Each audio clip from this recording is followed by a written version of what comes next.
छोटे से गांव में मीरा नाम की एक प्यारी सी लड़की रहती थी। मीरा बहुत ही होशियार और दिल की साफ थी।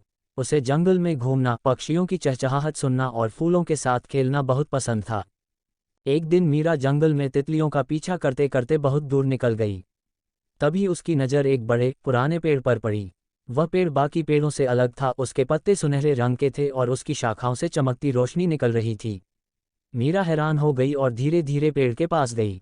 जैसे ही मीरा पेड़ के करीब पहुंची, पेड़ ने अचानक बोलना शुरू कर दिया, नन्ही बच्ची, मैं हूं जादुई पेड़। क्या तुम मेरी मदद करोगी? मीरा ने आंखें बड़ी करके पूछा, आपको मेरी मदद क्यों चाहिए? पेड़ ने बताया, इस जंगल में एक बुरी चुड़ैल आई है जिसने मेरी जड़ें बांध दी हैं। जब तक मेरी जड़ें आज़ाद नहीं होती, मैं अपने जादू से जंगल की रक्षा नहीं कर सकता। अगर तुम मेरी मदद करोगी तो मैं तुम्हें एक खास तोहफा दूंगा। मीरा ने तुरंत हाँ कर दी और पेड़ की जड़ों को ढूंढने निकल पड़ी। रास्ते में मीरा को कई चुनौतियों का सामना करना पड़ा। सबसे पहले उसे एक गहरी नदी पार करनी थी। वहां एक मगरमच्छ बैठा था जो किसी को भी पार नहीं करने दे रहा था।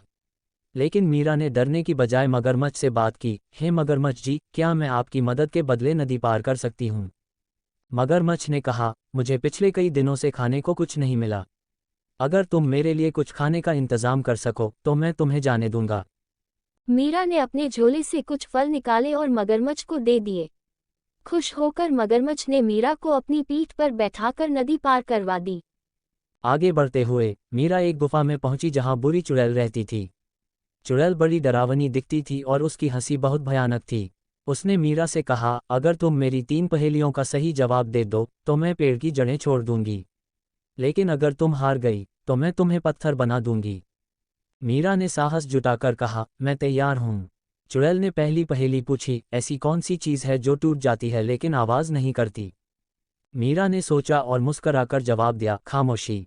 चुड़ैल चौंक गई, लेकिन उसने दूसरी पहेली पूछी, वो क्या है जो जितना ले लो उतना बड़ा होता जाता है? मीरा ने तुरंत कहा, गड्ढा। अब चुड़ैल को गुस्सा आ गया, लेकिन उसने आखिरी पहेली पूछी, ऐसी कौन सी चीज़ है जो खुद तो चलती नहीं लेकिन दुनिया को घुमा देती है? मीरा ने थोड़ी देर सोचा और फिर बोली, घड़ी की सुई। चुड़ैल हार गई और गुस्से में चिल्लाते हुए गायब हो गई। उसकी जादुई ताकत खत्म हो गई और पेड़ की जड़ें स्वतः ही आज़ाद हो गईं। मीरा खुशी खुशी पेड़ के पास वापस पहुंची। जादुई पेड़ ने उसे धन्यवाद दिया और बोला, तुम्हारी बहादुरी और दया के लिए मैं तुम्हें एक विशेष तोहफा देता हूँ। पेड़ ने एक सुनहरी पत्ती दी और कहा, जब भी तुम्हें किसी मुश्किल में मेरी ज़रूरत होगी, ये पत्ती तुम्हारी मदद करेगी। मीरा घर लौट आए, लेकिन उसकी बहादुरी की कहानी पूरे गांव में फैल गई।